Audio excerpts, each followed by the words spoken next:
বন্ধুরা চলো শীতল শুটকি মাছ নিয়ে আজকে এসে গেছি। যার যার পছন্দ সে সে দেখবে, যার যার পছন্দ না সে সে দেখবে না। কারণ যারা খেতে ভালোবাসে তারা তো নিশ্চয়ই দেখবে, আর যারা খেতে ভালোবাসে তা বলবে না আমি দেখবো না দেখবো না দেখবো না।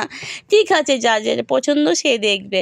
তো শীতল শুটকি মাছ লাভাররা কোথায় গেলে চলে এসো। কড়াইতে তেল দিয়েছি, তেলটা গরম হয়েছে, এখানে দিয়েছি রসুন কুচি, পেঁয়াজ কুচি, কাঁচা লঙ্কা কুচি, সব কিছু দিয়ে তেলের মধ্যে দিয়ে দেখো কি নাড়াচাড়া নাড়াচাড়া নাড়াচাড়া নাড়াচাড়া শুরু করে দিলাম। চলো এবার এটা লাল লাল লাল লাল করে একটু ভেজে নেই, কারণ এটা লাল লাল লাল লাল করে ভাজবো, বুঝেছো। আর এখানে দেখো চেপা শীতল শুটকি মাছ, সেটা আমার বাপের বাড়ির থেকে নিয়ে এসেছি, ভাই ট্রেনের থেকে দিয়েছে, আমি ডিল মেরে দিয়েছি, আমি কেস করে নিয়েছি। নিয়ে এসেই বা এতদিন পরে পেয়েছি, আর সহ্য নেই, সঙ্গে সঙ্গে রান্না বসিয়ে দিলাম। কারণ এক থালা থালা ভাত খাবো আমি, আমি খেতে খুব পছন্দ করি, তার জন্য আমি ঝটপট নিয়ে এসেই রান্না করতে বসে গেলাম।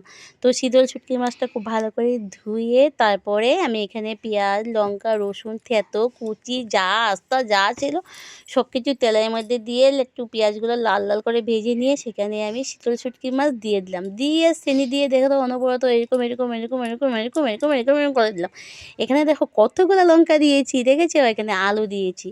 তো এই গোটা লঙ্কা দেওয়ার কারণ হলো বেশি লঙ্কা দিলে ঝাল হয়ে যাবে, গোটা লঙ্কাগুলো দিয়ে দিলাম, সেগুলো আমি চেটকে চেটকে ঝাল ঝাল করে খাবো।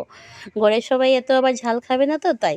তো এখানে আলু দেখো আমি এরকম করে কেটে দিয়ে দিলাম, তার মধ্যে হলুদ লবণ পরিমাণ মতো দিয়ে দিলাম, সাথে দিয়ে দিলাম কিছুটা লঙ্কার গুঁড়া। একটু আবার ঝাল না হলেও খেতে ভালো লাগে না শীতল শুটকি মাছ বলো, যে কোনো শুটকি মাছ বলো, শুটকি মাছ কিন্তু একটু ঝাল হলে কিন্তু জমে যায় না। তো দিয়ে দিলাম আমি, দিয়ে এবার চলো অনবরত নাড়াচাড়া নাড়াচাড়া করলাম। ওদিকে দেখো আমাকে কি করেছি জানো তোমরা, এখন এসে গেছিলো আমার গোমাতা এসে আমাকে এরকম একটা মাথা দিয়ে ঠেলা দিয়ে দিয়েছিল। ঠেলা দেওয়াতে কি হয়েছে, আমার ক্যামেরাটা একদম নড়ে গিয়েছে, আমি গ্যাসটা নিচে নামিয়ে রান্না করতে বসেছিলাম, আর গোমাতা এসে আমাকে মাথা দিয়ে এরকম করে ঠেলা দিচ্ছে যে আমাকে খাবার দে, রান্না পরে কর রান্না পরে কর।